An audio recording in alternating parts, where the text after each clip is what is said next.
Today I talk about HR recruitment cycle. First, what is recruitment cycle? Recruitment cycle is also referred to full life cycle recruiting or end-to-end recruiting is a term used to describe a holistic recruitment process with a full cycling recruiter involved in every step of the process.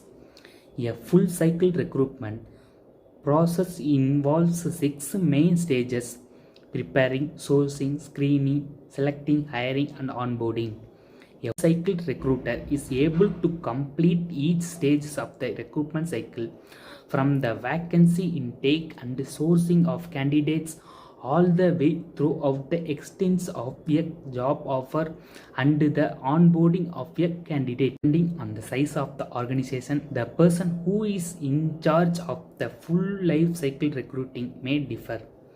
In a startup or smaller organization, this will often be the HR generalist who's acting as a full life cycle recruiter at the full cycle recruiting process in six.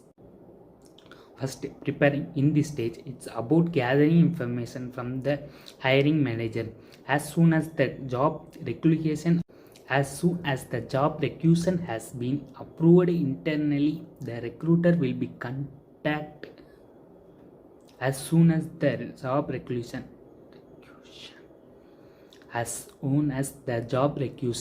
has been approved internally, the recruiter will contact the hiring manager to make an appointment for the vacancy intake. During the intake, the recruiter and hiring manager will discuss the specific requirements for the new position. It includes the required skills, role in team, personality, and capabilities of two suitable candidates. Second, sourcing. Once the foundation for the candidate search has been laid, it's time to start sourcing. This is where it's easier if the full cycle recruiter is, for example, only focusing on highly specialized roles. If you are only looking for candidates in a specific field, this reduces the number of potential sourcing channels dramatically. If you are only looking for candidates in specific field, this reduces the number of potential sourcing channels dramatically. This in turn will allow you to better keep track. Third one, screening. The initial screening of candidates can take place in several ways. Resume screening.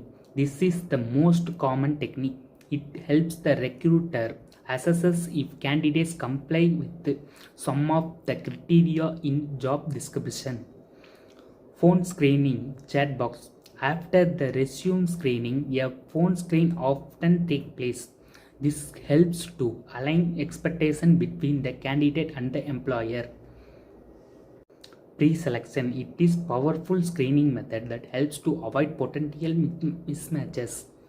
Pre-employment assessment can also include a realistic job preview. This shows candidates the positive but also the not too pretty sides of the resulting. Fourth, selecting. This step is of the selecting process is about the sending out assignments, arranging interviews, participating in the interview process, and providing feedback to candidates. It's also about maintaining a good relationship with the hiring managers and keep him or her activity involved. Here the full cycle recruiter needs to keep an eye on several balls at the same time. A big part of this stage on the full cycle recruiting process is about scheduling. Candidate interviews need to plan and confirmed. Assignment need to send out and reviewed, and constructed feedback needs to provided. Fifth, hiring. Once the recruiter and the hiring manager have reduced their shortlist to between 1 and 3 candidates, it's time to do a reference check and in some cases also background check. Reference checks are a ways to confirm your perception of the candidate and gathering additional information from the multiple perspective. This comes especially useful if you had a doubt about a certain competency or skill during the interview. And the last one, onboarding. Once the candidate has signed the contract, the full cycle recruiter job is not over yet. This is where the pre-boarding period starts. It refers to the time between the candidate signing the contract and them starting their new job. Thank you.